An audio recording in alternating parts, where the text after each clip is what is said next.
Hello, welcome to Geeks Unleashed. This is episode 240. So, just a little, I don't know, understanding of what we do.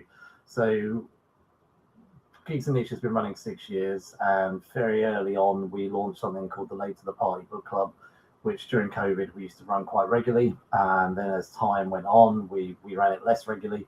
And I made a decision actually just to do the graphic novel reviews within our normal show.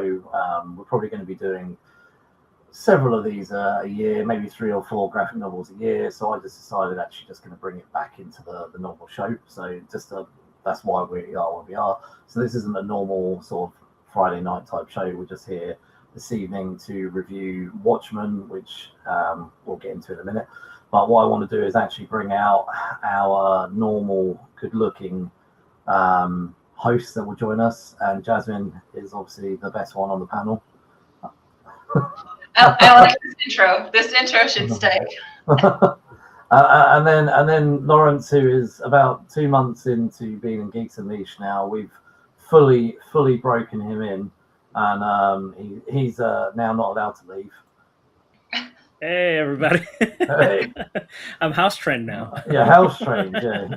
Laurence now knows to go out the cat flap when he needs to go. So, right, and Derek, no show on anything Alan Moore would be complete without our man Derek, who's the closest to me in terms of geography. That's right, Derek is back on the podcast. Hello, everyone. So Derek Flynn is in Ireland, and to remind everybody where you are and what you do. And at the moment, Derek has just started rehearsals for something. Yes, so I am in Waterford, in the southeast of Ireland. Just came back from watching the eclipse. Oh yeah, me too. Great spot to see it down here today. And yeah, so I'm a writer, director, actor, and we're just out of rehearsals on a play, which is kind of a story that's very close to most Waterford people's hearts. You'd all know of Waterford Crystal, probably.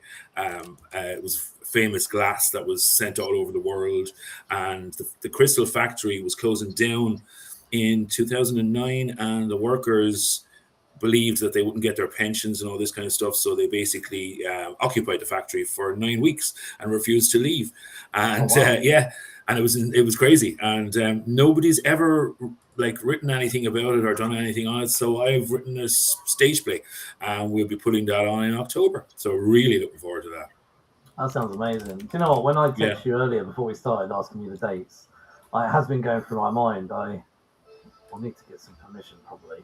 But I've got enough Avius points to jump on a plane over to Dublin with it not costing me too much money. So that would be amazing. I will see. I will see how things lay. If I've been building up Avius points for the last year or so, and there's enough in there for a return flight. So we'll see if I can persuade my wife. I'll ask her if she wants to come with me first, but if she doesn't, have you been building up good behavior points now with the missus? Is more important. I don't know necessarily about that. I think probably daily I annoy her. Well, I mean, I was gonna say I'll go into things, but no, I won't go into anything. Right. Okay. So just before we get started, I normally, Jasmin, would do this, but I forgot to write it down. If you're on YouTube, please like and subscribe. If you're rewatching this on a rewind, please comment away. I'll be uploading this video to Spotify, as well as the audio on Spotify. You can also comment, etc. Please also share with any of your geeky friends, and even not so geeky friends. Everyone should appreciate some fiction. All right, okay. Just before we jump into the review itself, the creative team on this book was Alan Moore as the writer, and artist Dave Gibons, and as the illustrator, letterer, and John Higgins as the colorist. The main cast of characters in this book are Dr. Manhattan, Rorschach, Night Owl 2, Silk Spectre 2, Osmondeus, and the comedian. And the comedian starts not in a very nice way. And in terms of the structure of this book, this was a 12-issue story, narrative story. It was initially published as individual issues between May 1986 all the way through to July 1987. And then it was collected as a graphic novel in 1987. Summary of the book itself is set in 1985, where Cold War Earth with costume heroes in an alternate history. And the narrative, like I said, opens up on Edward Blake, the comedian who has been murdered.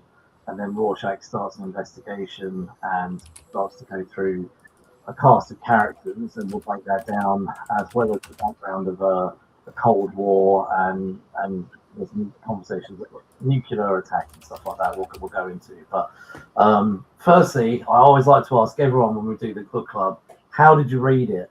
So actually, I'm going to come to Derek last, because I think Derek's probably read this more than once, so I'll come to Derek last. Jasmine, how did you read this?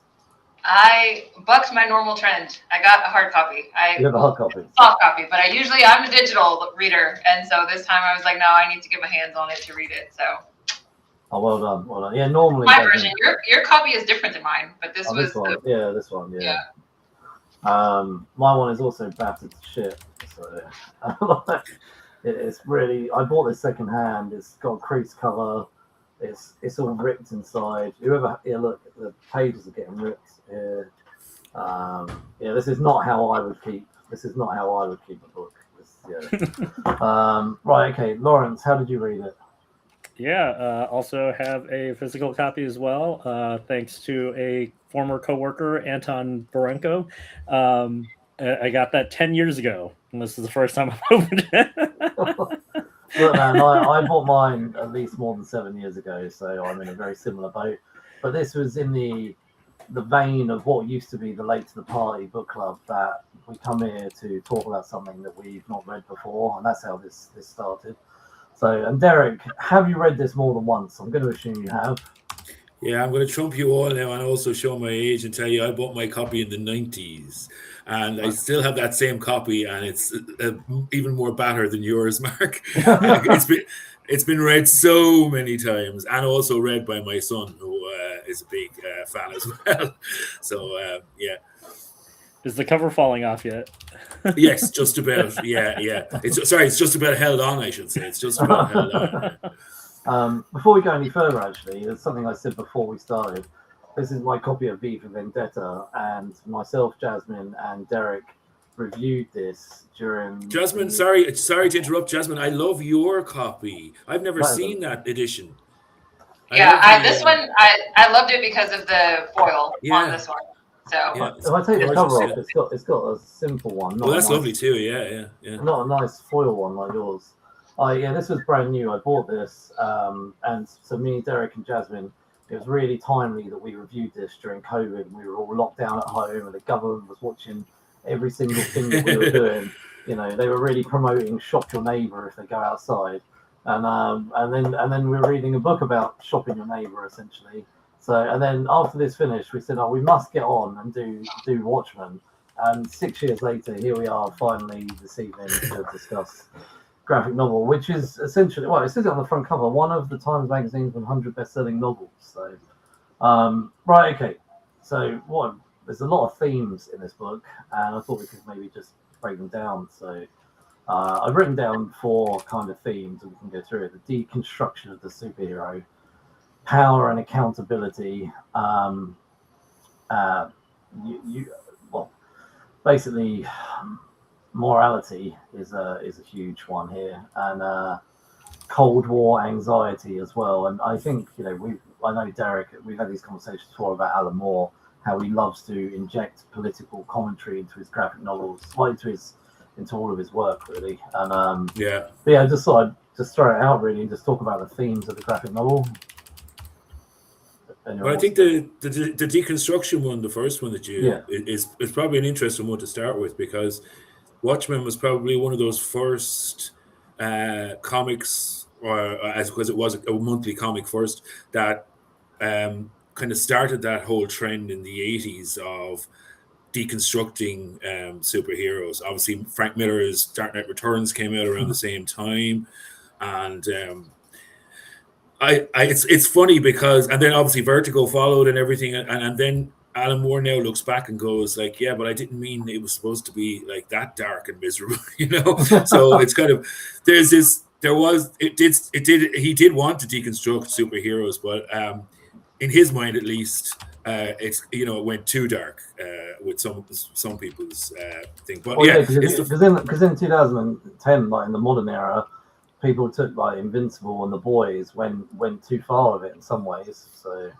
I mean, I enjoy The Boys TV show and Invincible. I've not read any of the comics, but I've had a little look at The Boys, and it didn't look like something I wanted to read, to be honest. So yeah, I think that's Garth hates superheroes. Garth Ennis.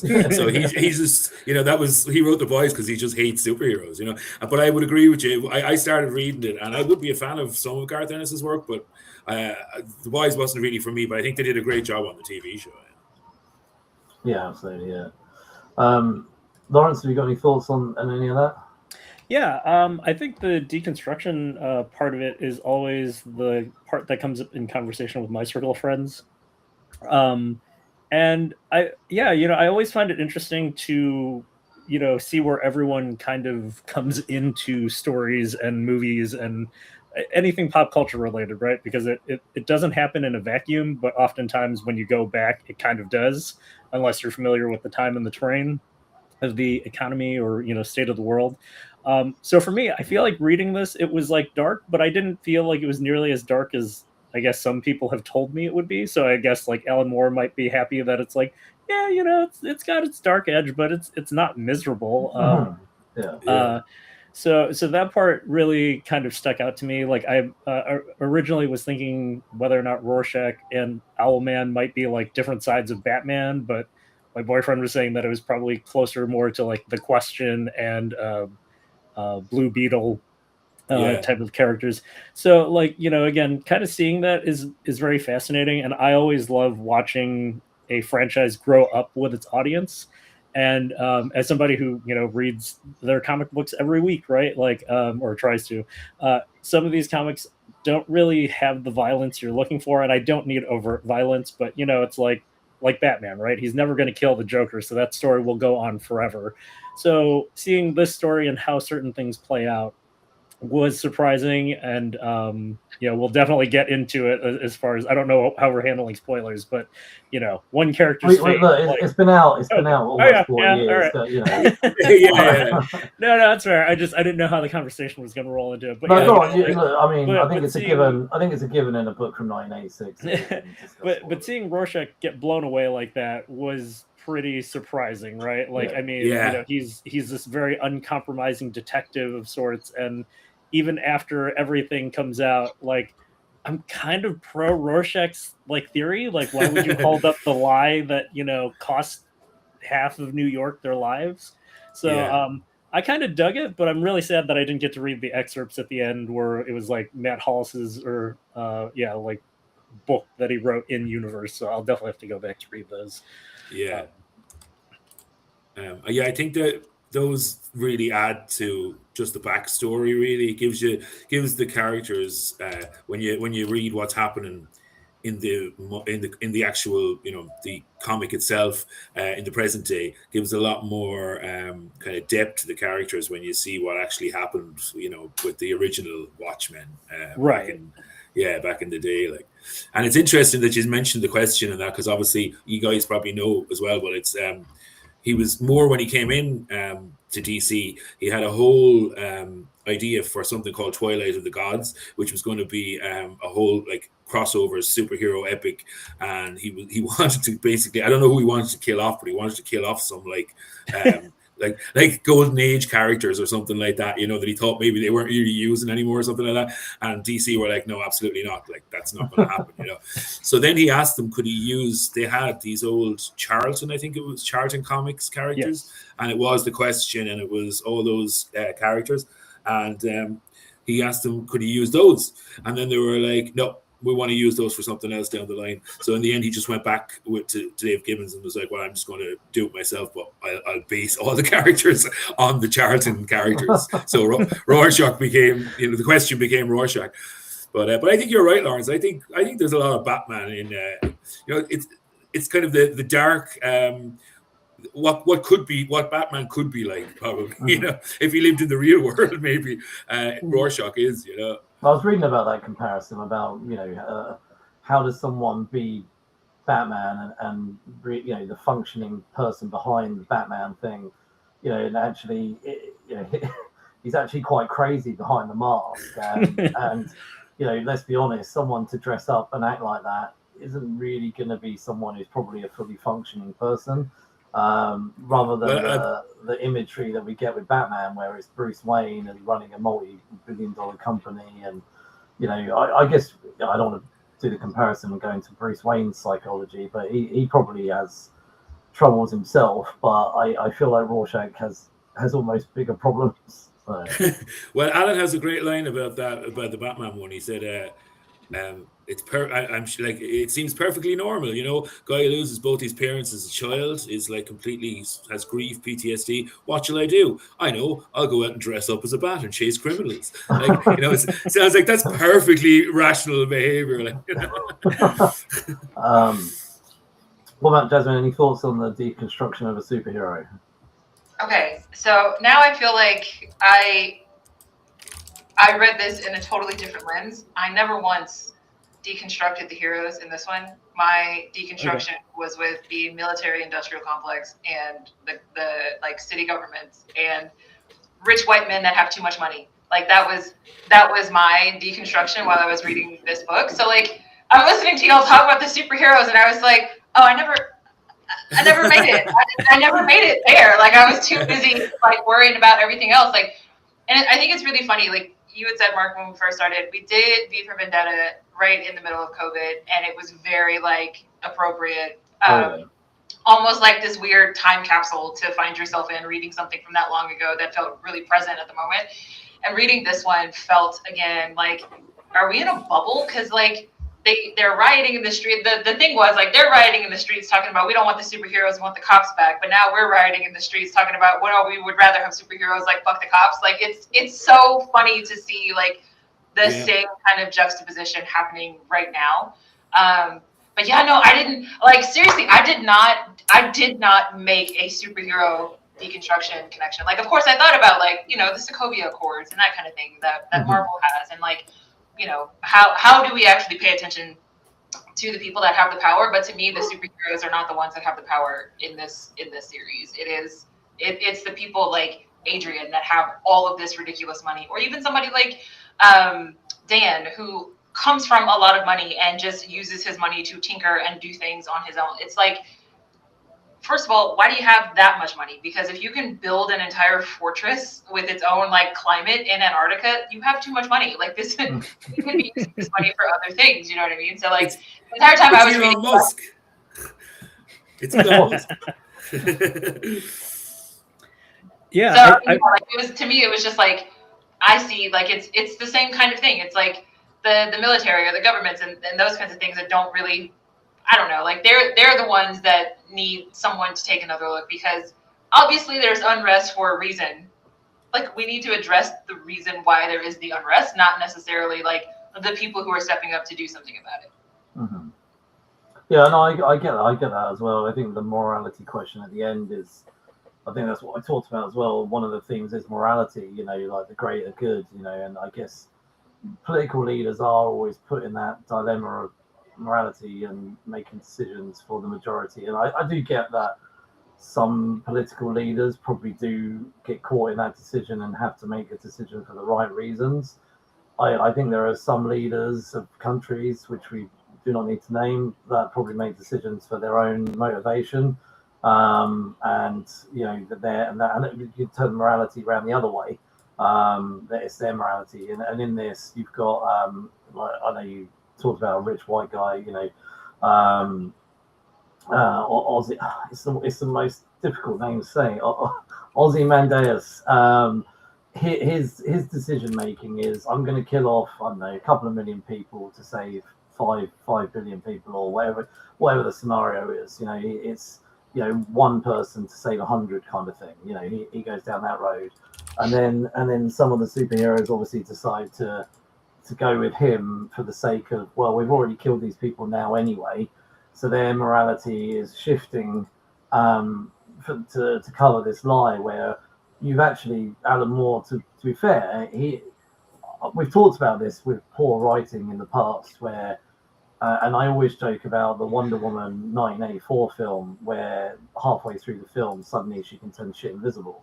Where Alan Moore, from the very beginning, sets up Rorschach's character as black and white. You know, he just walks through the street and just is calling out, you know, people's sexual immoralities, you know, criminal moralities. And it's constant, it's black and white. He has no middle ground. So the question becomes between all of them at the end. And I do have to admire, like, I love the setup to that eventual confrontation of morality. And it's a difficult one to be in because, you know, if you go down the road of let's reveal it, is a war going to start again? And, you know, it's a difficult scenario to be in. Ultimately, it's one I hopefully will never have to be in. But yeah, it's an interesting concept to have read. I think overall, it starts as a murder mystery, which in some ways unravels into a very complex story, told in some ways in a very complex way. But I admire when I get to the end actually how he got there, and yeah, then ultimately you as a reader are just sitting there afterwards digesting the morality of what you did. And I think that's interesting as well for a reader to step away and start thinking about that. So yeah, I thought that's what was interesting to me in sort of the morality conversations. And then you, Jasmine, talked about power and then that also links with morality, you know, the accountability, like who are these people accountable to, and then you get to the whole who watches the Watchmen thing, and this, yeah, and then you just said, Jasmine, I am getting to my point here. When we read V for Vendetta, it was in a bubble of COVID, when we're reading Watchmen at a time where who's watching the certain somebody who's making a lot of decisions around the world and stealing political leaders from other countries and doing other wars around the world, and you know, but who's in charge of that person? I mean, you know. And it's also, I think, what's interesting is he was kind of saying, I suppose, kind of in a way, what Gareth Ennis and these guys might be saying, you know, 40 years later or whatever it is, that you know, what happens. Like we have all these, we've had, you know, superheroes since the 1940s, 1950s, whatever, and we all think superheroes are fantastic. But what happens if, you know, a superhero gets unlimited power and turns evil or something like that? You know what I mean? Yeah, the voice does a good job of that. Yeah, exactly. And I think Alan was kind of asking that question at that time, that idea of who watches the Watchmen, you know, who's controlling these superheroes who have this excessive power, you know, and if they want to use that excessive power for nefarious ends, who's going to stop them, you know? Absolutely, yeah. I love the way that he made the connections to the countries. Like, I think Marvel kind of waters that down where they make superheroes like a global kind of thing, like, hey, we're all in this together, let's all come up with some accords to monitor these people. Whereas in this book, Alan Moore is very much like, well, Dr. Manhattan is with the Americans, and therefore the Americans have this power, and if the Americans have this power, then now us as Russia, like, we got a problem because the Americans have Dr. Manhattan. And I think that that's something that's under like represented in a lot of the superhero things that we read, because it's like, how often are we actually associating these heroes specifically with an entire nation? Like, of course, everybody associates Superman and Metropolis and Batman and Gotham, but like, you don't ever think Superman in America, Batman in America. But like, this book is very clear, like, Dr. Manhattan is an American thing, and if they have that kind of power, then the rest of us are screwed. So I think this book does a really good job of creating the us versus them kind of tension that really helps keep you in the story. And then I think in that regard, that's kind of what makes the ending make sense, when they have to be like, well, if everybody thinks that we are the ones that have this power, we have to hurt ourselves so that they can see like, oh wait, he didn't come to help us, and if he didn't come to help us, then like, what's going to happen to you? Because like at the end, it's like everybody's like, okay, no war, we're not going to have a war, like we're not going to do it, we're going to figure something else out, you know. And it's just like, couldn't we have got there in a different way? Yeah. And I love that idea that Dr. Manhattan is kind of like the Superman or whatever of the book. Yeah, no, he's definitely the Superman of the group. Do you know he has so much power, you know? He has so much power that like it's he doesn't really care about humans. It's that Well, kind of yeah. idea of like, oh, Superman loves humanity and blah blah blah. And it's like Alan's kind of saying, well, if there was a guy with that much power, he'd be just kind of looking down, going like, well, you're all just kind of ants to me, like. I think with Dr. Manhattan, it's like he sort of really drives home almost like the loneliness of a superhero. Like with that level of power, he's unrelatable. You know, if you were to break it down to like a human, can you imagine? I don't know, any of us winning 25 million on the lottery, and all your friends are earning 50k a year. Suddenly, you're no longer on the same level as all of your friends, and it's difficult to now to relate to your friends without either hiding that money and keeping it a secret, or telling them you've got the money, and then suddenly you've got, unfortunately, a power dynamic between all of them, which would happen, like naturally would happen. And then, so with Dr. Manhattan, he starts as a human, and then an accident happens, and he develops these godlike abilities to the point of now no longer being able to reconcile with any human that he has. You know, he kind of almost, certain humans, especially the young, attractive ones in the book, he he almost has them as a tool, really. And but it creates an element of loneliness, which again could happen if you became really famous or really wealthy, and suddenly it was an interesting thing to read about that version where you've got Superman who has a wife and kids and is loved and for the most part respected by everybody, and then you've got Dr. Manhattan who is much more in with the government, and he's actually respected by the government but not necessarily the public, because the public would very quickly turn on him. Just a rumor, really. And it was an interesting development to see that swap between those two types of people, and especially back in the 80s where things like this weren't being done. Yeah, and I loved one of my favorite bits of Alan's writing in this is when Dr. Manhattan does that thing of where he sees everything in time. Yeah, that issue where it goes simultaneously. Yeah, and I'm walking down the road here, but at the same time, 5 years ago, I'm having an argument with this person, or whatever it was. It's I love that. And 10 years from now, I'm breaking up with someone, and Yes. I mean, can you imagine living like that, where you're just aware of everything, like past and future? I mean, that's a power I don't think anyone would really want. No, I don't think so. No. I don't know. Like, I mean, I guess I love time travel so much that I would be okay with it, depending on how my brain could process that, right? No, I know. I'd be okay with the time travel going there and looking around, but I wouldn't want to have the time travel just knowing literally what's going to happen forever. I don't know. That's not something I want. Laurence is like, nah, I'm okay with it. I don't know. I like structure, so I think knowing things is always helpful. But I think that it is fascinating, right? Like, because that one line I love so much from Dr. Manhattan is that when he figures out that Ozymandias is using tachyons to cloud the future, that he was just like, oh, I forgot what it's like to be excited by not knowing what comes next. And I was just kind of like, oh man, this guy is operating on a completely different level. And I'm so fascinated by the idea that he starts out human, and I want to know what happens in that time where he's reconstituting himself, because he seems to at that point have lost his humanity, which I think I've been seeing that they're like pre-Watchmen stories, so I don't know how far down the rabbit hole I want to go with this, but there's a load of miniseries that came out called Before the Watchmen. I've never read them, so. No, but I deliberately didn't touch them because it's not out. So it's not, it's kind of, for me, it's not like you're dealing with Superman or Batman or something like that. Different writers come along and they put a different take on it. Watchmen is very much a specific thing, and it's Alan's thing, and it's kind of like, it's like if someone came along and wrote Sin City or, or whatever, it's like, no one's going to do it like Frank Miller and blah, blah, blah, So I feel like you can't tell Dr. Manhattan's story if you're not Alan Moore, Right. They've also done I know Laurence has mentioned they've also done a follow-up, Doomsday Clock, which is set 7 years after Watchmen, but it incorporates the DC universe, and then undoes some of the stuff that's in the book. I haven't read it, but I was reading a little bit about what Ozymandias does in terms of the attack on New York.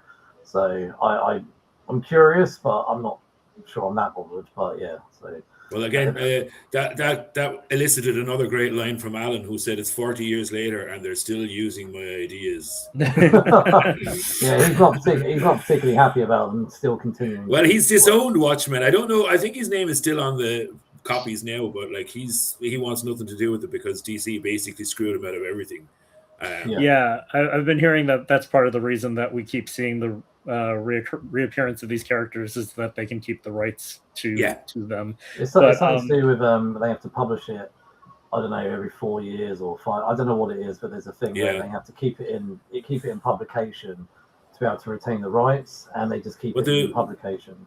The thing about it is with Alan is that, like, at the time, the graphic novels weren't a big thing.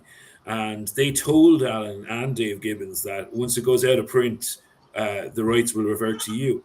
And a graphic novel had never stayed in print prior to that ever, you know. And of course, from then on, graphic novels like Watchmen and Dark Knight Returns did stay in print.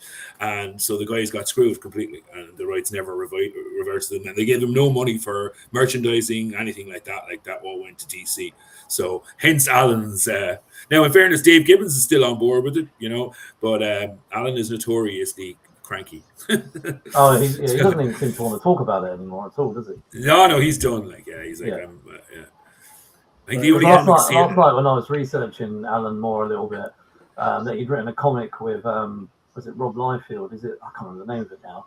But even Supreme, Supreme, and him and Rob Liefeld fell out over that as well, and so Alan falls out with everybody. but I imagine that Rob Liefeld is probably pretty easy to fall out with. I'd imagine so as well. Like, I think that it boils down to, I'm sure Alan is a cranky old man and like he's probably hard to get on with, but it also boils down to the fact that like most of the guys running these companies are all just crooks. You know what I mean? And that's what it is, you know. No matter what, even Todd McFarlane, like on Image, they were supposed to be the good guys, and Todd McFarlane like screwed a lot of guys out of money and stuff as well along the way, you know.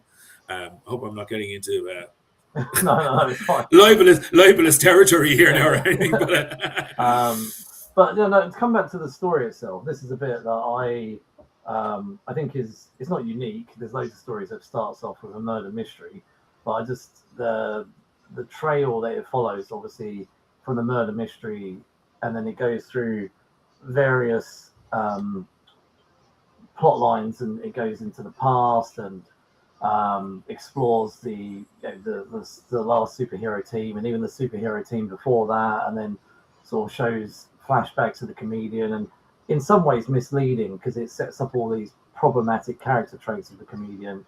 So I think you start to go down the road of, well, is this sort of revenge of somebody, and almost very Dallas-like, has somebody done something, has he upset the wrong person, and actually we get the twist that we've been talking about. That is sort of more politically motivated, that is to hide obviously this secret alien invasion they're trying to cook up.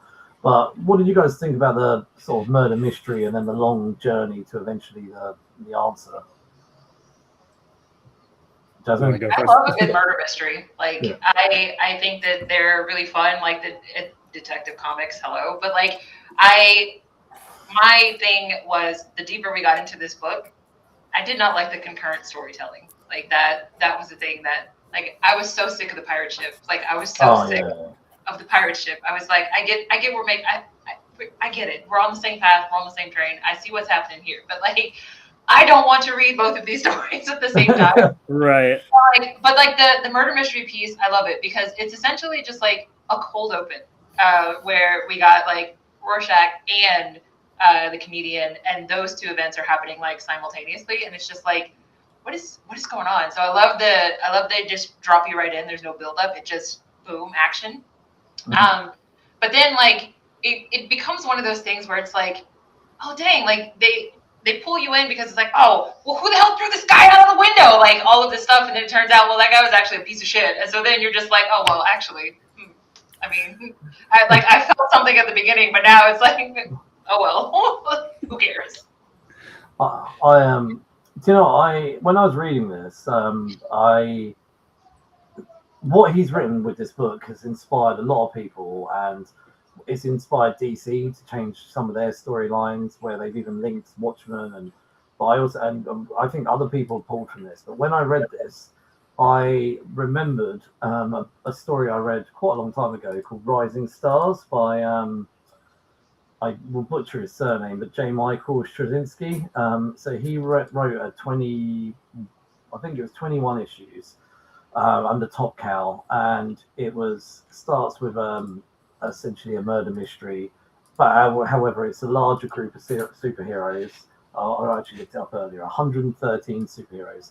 So there's people regularly getting killed off as the book goes. And when I started reading Watchmen, I started thinking, do you know what, really feels like I'm reading Rising Stars. And Rising Stars came out in 1999, and I honestly feel like he really pulled from this. And I know this, I'm not going to review Rising Stars, but I just felt like Alan Moore's obviously written a piece here, and other people have pulled very similar plot lines into what they've done themselves. But yeah, no, I thought it was a great start throwing in a murder mystery, and that definitely got me interested. And I liked how, once all the detectives and everything had gone, Rorschach, that opening scene where he's on the banister or the railing, sorry. And I thought that to talk about Dave's artwork, that was just so visually striking. I loved what Dave Gibons did with that. And then he just goes in and just investigates, and then starts off this journey through. And obviously we go back in time with all the flashbacks. But yeah, I thought the murder mystery was really, really cool. Derek, what do you think? Yeah, I mean, I think the one, just picking up on what Jasmine said, I think the pirate ship is probably the most disliked thing in the book by most people anyway. And even I remember reading it years ago, and I loved it on first reading, and I loved all the text bits in between and everything, given the history and all that. But I found myself impatient with the pirate ship sections as well. I think I love the murder mystery too. I think it's brilliant. I think Rorschach in that opening scene you're talking about, it's almost like Taxi Driver. It's almost like Travis Bickle in Taxi Driver describing, the filth on the streets and all that. It's great. But I think the one thing that kind of jars people nowadays is the alien invasion. The idea of that, I think if Alan had been writing that in more modern times, he would have found something else to do. I guess maybe in the 80s, that seemed like oh my God, the worst thing that you could imagine to happen. But some people kind of think that looks a little bit hokey now. I think he's on the right track, because I really feel like we are the kind of society globally that the only way that humans could ever band together is if there was an extraterrestrial threat. I don't think that humanity could ever be united without some outside influence on that. So to me, it made perfect sense if he was trying to get the US and Russia out of this Cold War. Like, you have to invent a third party that's big enough to scare the shit out of both of them.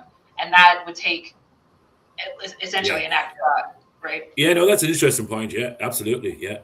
But I love the murder mystery part as well. And can I just say as well, you're right in hitting on Dave Gibons. Like, his art in this is just stunning. It's just probably the best, some of the best stuff he's ever done. And John Higgins' coloring as well is fabulous.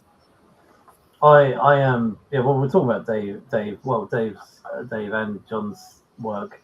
Let's talk about that now. Actually, it's a good segue. Do you know what? Honestly, there's so many pieces in here that you just see referenced all the time, like Dr. Manhattan when he's sitting on Mars. Just those scenes, just they're used all the time. I think it's a meme at this stage, I think, isn't it? But one of the things that really is striking is the use of the letterbox.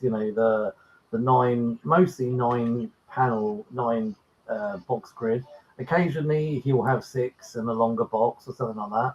But I've seen it used now again in more modern times. But I don't know if it was common before this. But what was that miniseries me and you read, Jasmine? Oh, the Three Jokers. They used that heavily. The they did, yeah. And they use it. So I feel like what they've done here is just had such a legacy impact on other people's work. But yeah, honestly, Dave's detail is so visually striking, and also John Higgins' color work is so good, from the dark alleyways, the use of reds and then suddenly really flamboyant and really colorful imagery used on suddenly 2 pages later. It's amazing. I love it. I think it's look at these details here of the dog, the detail here on the teeth and everything. It's just, I think he's done an amazing job here. And back in 1986, I think this is something you wouldn't have seen as common usage. I don't think. And I think it's interesting because what you're mentioning, the 9-panel grid, because like when you look at the as a whole work, the amount of, apart from Alan's dense script, the amount of work that went into the artwork and the coloring is insane. It's so there's so much, as you say, there's so much detail, but the panels are so small. It's not like drawing massive 2-pagers all the way through. He was. I assume that they drew it big. I assume they must have drawn it bigger and it was shrunk down. But then back in the 80s, they didn't have the computers. Yeah, I actually don't know now. I don't know. Maybe you're probably right. I'm sure it was probably bigger anyway, some way. I mean, I would have thought now they could draw it bigger and shrink it down, but in the 80s, they probably didn't have the technology to have done that. So maybe they did draw it small. It's possible, yeah. But look, as Laurence is flicking through it, I mean, look at the amount of pages there. The guy did 9 panels on every one of those pages. It's insane, like the amount of work he put into it. Some pages are different, like like this scene here where they're trying to resurrect, the super team, and they're all standing in, and then you've got just 4 panels at the top. So he does shift it here and there, to allow the story to breathe, but.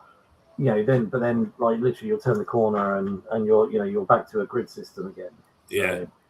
And what's really interesting as well is that Alan used something that he used later on, but a million people ripped him off for, which is that he would finish one page on the right hand side on the bottom panel with an image, and then when you would turn the page, there will be an image similar, but it will be a new scene.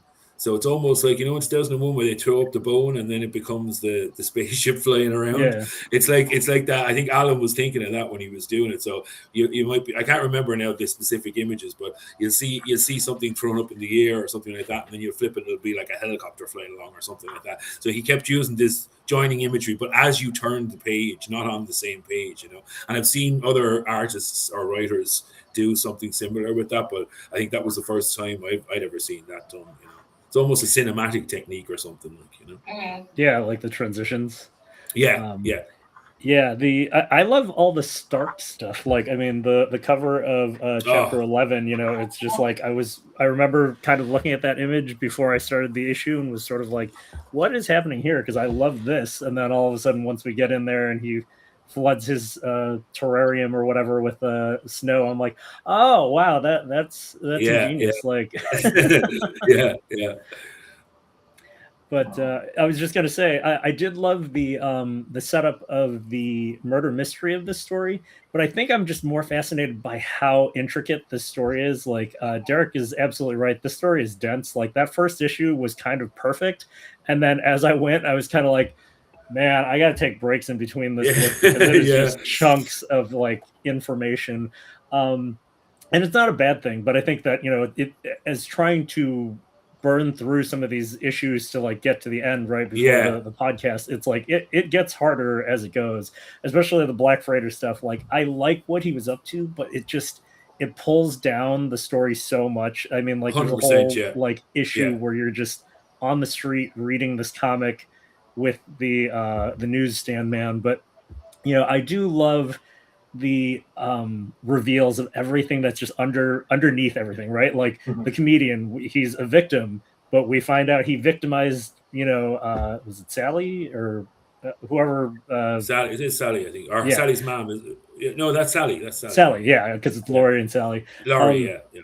And then similarly, we keep digging deeper and deeper on these characters, right? Like, Rorschach is somewhat respectable, moral absolutism at the beginning seems absolutely fair in this world. And then all of a sudden you get to the end and it's sort of like, oh, this is getting morally gray. And now like, I suppose compromises do need to be made, but he's uncompromising in that regard.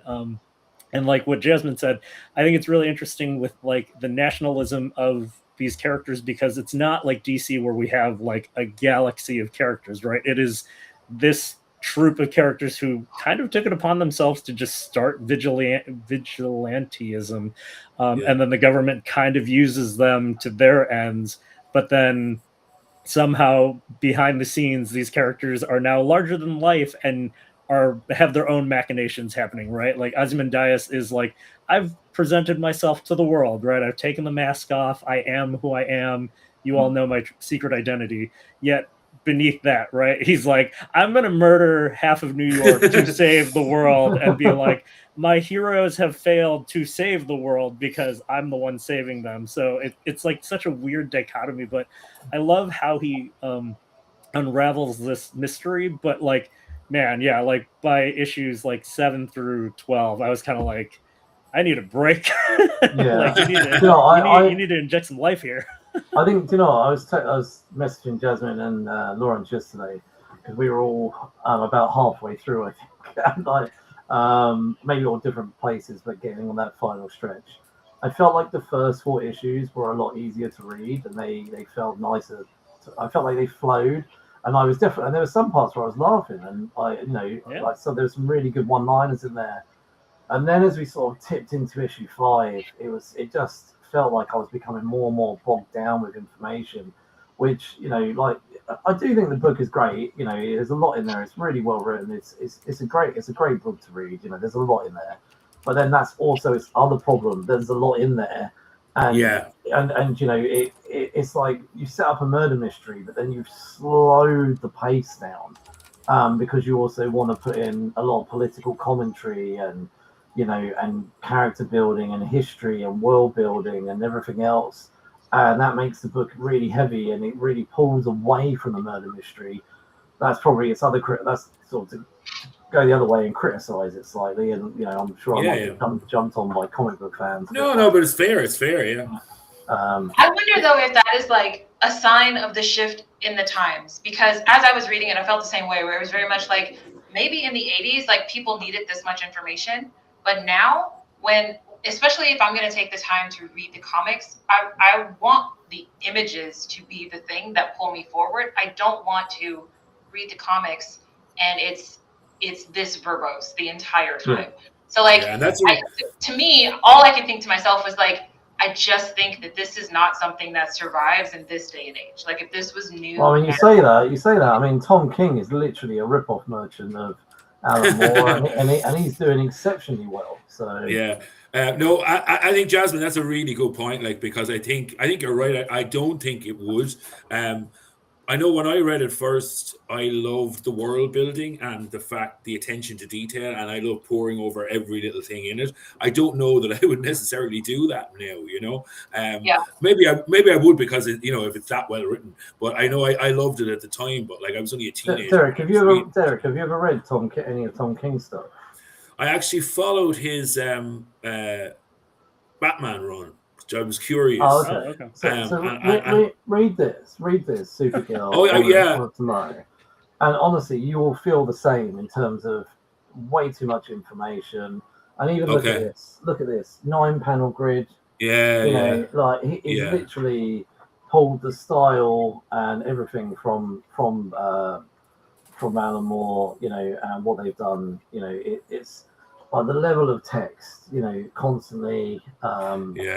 If there's anyone that's as verbose now as Alan Moore, it's definitely Tom King. Like, there's times when I open up a Tom King comic and I'm like, Jesus Christ, how much do I have to read to get to the first bit? You know. Wait, did Tom King write that? It was that run of, like, the very first run of the DC zombie series where, oh gosh, I can't remember. I didn't. But I remember reading it, and I got like 5 pages in, and I was like, I'm not finishing this book because it was so wordy. And, like, to me, on the one hand, like, I appreciate you telling your story as the person writing this story. At the same time, I feel like that was Tom Taylor. That's Tom Taylor. Oh, okay. Well, I feel like you don't have to give the audience as much information as we got in this book. I did not need to know, like, when Air Force One is landing at that base, like, there is 5 pages of dialogue between the guards that are waiting for the plane to land, and it's just like, I don't care about these guards. Like, that could have been 5 pages that you could have done with something else. It's like, every single person that is introduced, I don't need their backstory, because that's what your imagination is for. Like, let me fill in the backstory of these people that work at all of these places. Let me fill in the backstory of the kid that's sitting there reading the comics every day at the newsstand. Like, to me, there's a such thing as too much information, and I think that's what you start to feel at that, like, issue 7 moment, where it's just like, I have to carry all of this forward as the reader, and at some point that gets harder and harder and harder. And like, imagine if you're reading this, like if this was individual issues, like if you had to wait for each next issue to come out, like you're expected to remember all of this information from issue to issue to issue when you have a month between when these things are happening. So like, to me, that was one of the things, and I think it's really just, again, a sign of the times. Not to say that, you know, everybody has to have the TikTok brain and, you know, we need the short stories, no words. I don't think that that's the case, but I think this kind of storytelling is not the kind of storytelling that should be like followed going forward, because I just think storytelling itself has evolved since then. Like, think about it, we don't make movies the way that we used to make movies in the 80s either, right? Like, no, absolutely, yeah. Visual storytelling has also evolved. So like, for me, that's where this book got a bit hard to digest. And I was trying to compare it to, which I know I shouldn't, but I was trying to compare it to V for Vendetta. And I think V for Vendetta, yes, it's wordy, but it's not as wordy as Watchmen. But at the same time, V for Vendetta, I think, is telling a better story. Also, there are way fewer characters, so it's a lot easier to keep up with what's going on. Yeah. But like, V for Vendetta is a very, like, it zooms. Like, once you get into it, it takes time. But like, once you get into it, it is going to carry you the whole way. Whereas with Watchmen, it was like, that face looks familiar. Like, who is this guy? Like, where did I meet this guy before? And then someone makes a reference to something, and it's like, okay, wait, who was talking about that before? It just, to me, it's overload. And I don't know if that's the kind of thing that stops people from reading it, but like, I enjoyed the story, but at the same time, it was an overwhelming read, The Watchmen. Like, maybe if I had given myself 2 weeks to go through it instead of trying to get through it in a few days, like, it might have been a little bit better. But yeah, well, when you guys were saying that you were reading it, like, you were halfway through on the night before, I'm like, Jesus Christ, lads, how'd you do that? Like, that was those two. I was planning. That would have taken me a week to get through if I was reading it for the first time. Like, but I think, to be fair to it, I probably need to read it again. But it does reward a reread. In fairness, that it's one book that does reward a reread, because you pick up a lot of stuff that look, he tied that in nicely. I can see that as well, because of the text, like the novel elements of it, as well as the Black Sails element. I think there's probably going to be lines in here, even as part of the main story, that I've just missed, because it is rich in dialogue, and it is rich in story and development. So it would appreciate a reread. But I think to what you're talking about, Jasmin, with the V for Vendetta, what's really interesting is it was a less there was less dialogue, or not dialogue, but less narration, shall we say, in V for Vendetta. But then funnily he went the opposite direction, because he started Saga of the Swamp Thing, and that was so purple prosy that it's even, as an Alan Moore fan, it's even hard for me to read. And he's not as purple prosy in Watchmen, but he still is more so than he was in V for Vendetta. Like, a lot of V for Vendetta, he let David Lloyd do a lot of the storytelling with the images, and he didn't throw in all this narration, and it works better for it. So yeah, I would agree with you in that sense. And like I say, I love Alan, but like, you know, if I go back to reread Saga of Swamp Thing now, there's some great issues in there, but like, there's some issues where I'm just like, Jesus, Alan, just stop, man. It's too much. You know. Well, Derek, if you had to choose, which one would you prefer? I think it would be V. Yeah, I think it's V for Vendetta. Yeah, I think so. At the end of the day, as much as I love Watchmen and it's so influential and everything, I think, as Jasmin said, I think V for Vendetta is a better story. It's told better by both the artist and the writer, you know. And for people like ourselves, me and Jasmin, we started doing things like this, sort of late to the party style book clubs, is because we haven't read these things. Where would we go next if we wanted to read something that we haven't read? By Alan? Yeah, by Alan. Yeah. We've only read the two things by Alan.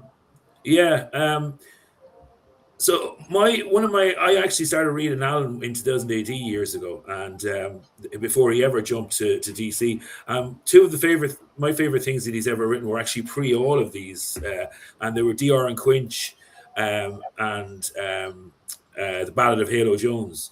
So and they're quite short because there were 3 books of Halo Jones, but like in 2000 AD it was a sci-fi weekly, so you only had 5 pages of story for each story. So like they are quite short, and the DR and Quinch ones are these hilarious stories about 2 alien juvenile delinquents who just go around the universe just blowing up planets and causing problems. But it's really, really funny. So yeah, I'd say if you want something a little bit lighter as well, definitely DR and Quinch. But Halo Jones is this wonderful epic kind of feminist story before anyone in comics was really writing feminist stories of a woman who just is set in the future, but she just leaves this planet that she's living on when you're not supposed to be able to get out. The whole tagline is that she gets out. This is the whole thing, you know. And it's a wonderful story. I just looked it up. He did it with Alan Davis. Alan Davis. Yeah. Alan Davis did DR and Quinch, and Ian Gibson did Battle of Halo Jones. The artwork in both of them is fantastic. But yeah, I think they're collected by like one of the English publishers or something like that. But you can easily get them online. But that's definitely I'd say 2 of my favorite Alan stories. Yeah, actually, you can get the whole complete in DR Quinch for a tenner, so it's not. It's so good, lads. I swear to God, it's a laugh out loud funny. Like it's really, really good. He's just like when Alan wants to do humor, he can do it really, really well. You know? Well, I think there were some lines in here I was laughing at. Like I didn't write them down, but I was actually laughing. And I think it takes a lot to read a graphic novel and laugh. I think it takes a really good writer to do something like that, because you're quite reliable. There was one sequence where the wife of the doctor that was seeing Rorschach at the facility, where she goes up to the newsman and she's like, "Hey, have you seen my husband?" And he was like, "Oh, maybe you go talk to the black watchmaker down the street." And she said, "What, you think we have like some kind of Negro network where we all know each other?" That was really funny. Yeah. Oh, and lads, can we talk about after the alien invasion, then the poor guy on the newsstand? Oh yeah, go on then. Oh, that always got me, like, you know. The 2 Bernards. Yeah. To be honest, like you just said, it is rich in going back and picking out little characters that do have these throwaway lines, and it's great. So, and it's going to be really interesting for you guys going forward, watching the movie now and watching the TV series. Because Derek, you're really helping set up the next. I know. So we're bringing this graphic novel to a close. I think just running around the room, I would read this again. I think there's a lot here, and I think what I would have to do is maybe read it with not so much of a deadline now. And having read it once, I think it makes it easier to read on a second time with knowing. I think there was a whole. I'm gonna be honest, I cheated a little bit after I read this. I sort of read someone else. No, I didn't. I watched a 5-minute YouTube or 10-minute YouTube video, which kind of summarized the whole thing because there was so much in this. I read this and then I was so overwhelmed with information. I went onto YouTube and I watched someone's 10-minute summary of the book, and I was like, fucking get some of the bits that I've missed now. And then I did actually go back and read a couple of little bits, but I'm going to reread this now knowing how the story unfolds, and it might be something I do maybe. I won't leave it long, a couple of weeks or something. I'd be quite interested to reread this. I think it's well worth reading for anyone who's curious about, like the iconic graphic novels. If they haven't read them, I think to read Watchmen, it shows you what the 80s comic scene was like, the 80s going into the 90s when they started to deconstruct superheroes. And it is pretty much kind of an encapsulation of a lot of Alan Moore's themes and his interests and stuff like that. So I think it's worth reading from that point of view as well. I think it's a great story, but I also think as a bit of history, it's really worth reading if you're a comics fan, Oh yeah, absolutely. Well, this is one of the reasons we did it. Why we've done, over the time we've been doing this, Derek, we've done this. Like we've done Mouse. We've done. Was it The Man Without Fear, Frank Miller? Obviously, we've done this as well. Batman Long Halloween. Honestly, yes. I mean, Jasmin, we sort of had a bit of a list of sort of essential graphic novels, and we try and chip away at them. Even if it's even some nonfiction in there.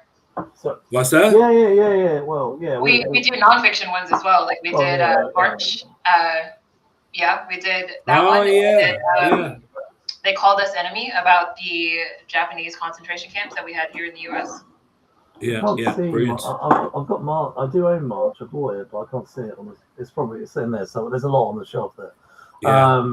Do you know what? They called us enemy. It was the only one I read digitally. All of the ones. So I don't know. Oh, okay. We also did Persepolis, and then that author, she died this year. Yeah, that was. Did she? I didn't know that actually. I missed that. She was like she died a few months ago. Oh. Yeah.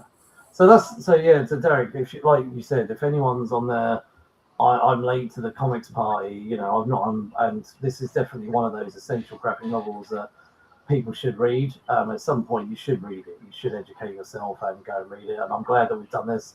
I'm glad that we finally got together and Derek got you back on for this. So as Derek said a minute ago, this is the first start of Watchmen Month. So on Friday, we're back in 2 days' time to review the theatrical cut of Watchmen. There is a director's cut, there is an ultimate cut. We may or may not watch them if we have time, but we will be reviewing the theatrical cut on Friday. The following week, we'll be reviewing the HBO TV series, and then we'll be ending the month with the animated movies that came out about 2 years ago. So, but yeah, no, appreciate you guys jumping on and having a conversation. And anyone want to add any final thoughts on Watchmen, or should we call it there? Lawrence, kick it off. I was just gonna say, like, I agree with Jasmine that there are parts of this story that I feel like could have been cut, but I think that the interesting part is that those last 3 issues are really dense because you have Ozymandias and Dr. Manhattan as your narrators, right? Like, I mean, if these people are genius level people, A, brevity probably wouldn't be one of their strong points. B, like, they're also talking in ways that are just going to blow your mind just as you're listening to them. So, I mean, I had a little bit more time to read these stories. Like, I was only down to the last 3 issues last night. But I would definitely reread this. And I think as we keep talking about it, I think I love this story more and more because it's sort of that idea that this is where the deconstruction of heroes happens, right? Like, I mean, go back to black and white film, right? You've got the cowboy. Now we're in the 2000s era. We need backstory. We need, the trauma. We need all of the parts that make the whole, right? But back then you got away with just being like, he wears the white hat. He's the good guy. There's the black hat. He's the bad guy. Like, go after him. So I think that it is really fascinating to see these heroes kind of being pulled down from their mantles of what essentially you would assume, right? Like, I've not read V for Vendetta, but in the world of superheroes, you think they're super, right? Like, I mean, we've read the comic books, but then it's like, oh, these people are flawed and they're scary and they're really dark too at times. And so so I'm looking forward to rereading this / reading it for the first time with the bits at the end. So this month will be a lot of fun to get to kind of go through all of this, but it's a heavy read. So, I mean, give yourself time to enjoy it. So 4 out of 5. Yeah. Jasmine, do you want anything, or you've done? I think reading stuff like this always turns my brain on because it is almost impossible for you to not compare it to everyday life, which is why I always get so frustrated when people are like, don't bring politics into comics. And it's like, comics are political, period. Like, they have always been political. So I don't want to hear that stuff.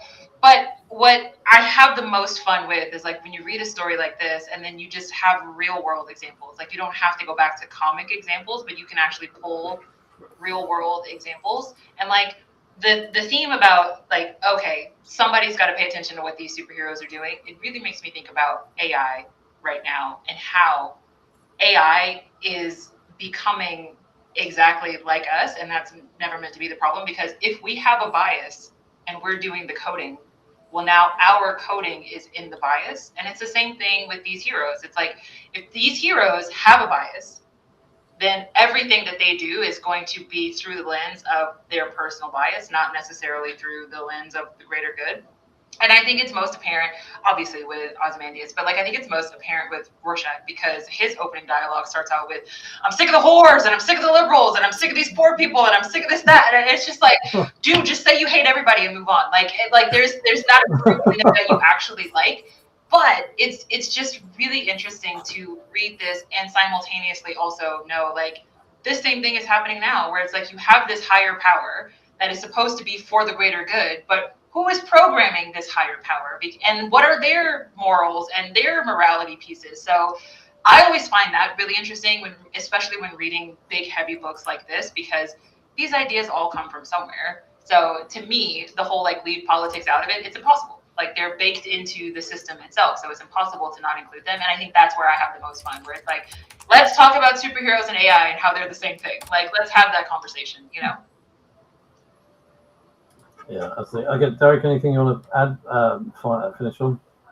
Yeah, on that point, Rorschach is Nigel Farage, basically, right?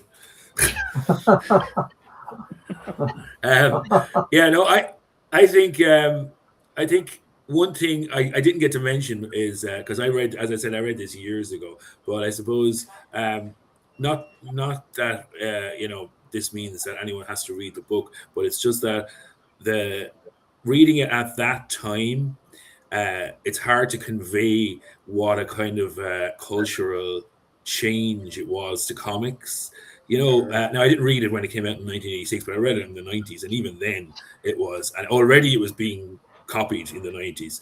But to even read it then was like, it was such a wow, like I've never seen this done before, and it's been done so much since. I think it really was something that changed comics, and it was hugely revolutionary. And it has its faults, as every one like that has.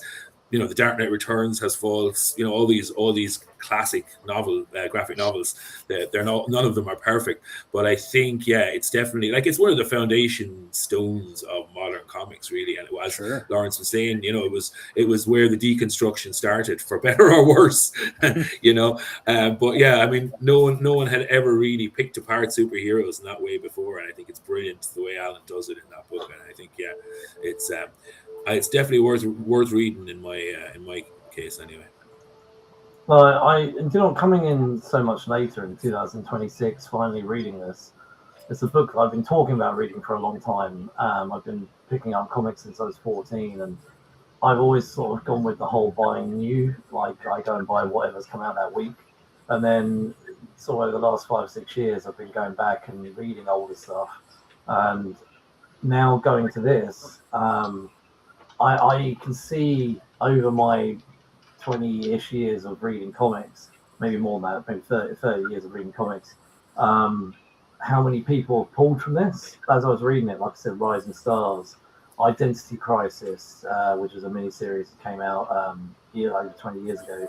And so many people have clearly been inspired by this graphic novel. And I was reading it, and look, I enjoyed it. It was heavy going. I probably shouldn't have left it till last night to finish it off. Shame on me. Shame on me. And anyway, look. When you said that, I was like, "Man, Mark, you got a mountain to climb." But good luck. I know. I went to bed about 2 a.m. in the end. So yeah. Right. Yeah. And you're with your mind just going. But no, I was all right. I got to issue, I think 8, and then I finished off the rest of it today. So I got up early, and then after work I finished it. But anyway, look, guys, right, we're going to finish there. We'll be back on Friday for the Watchmen movie, and just look forward to carrying on our journey through the Watchmen franchise. So, but look, guys, thanks for joining, and just going to end the show now, and hang around if you want to speak for a couple of minutes afterwards. All right, bye, guys. Thank you.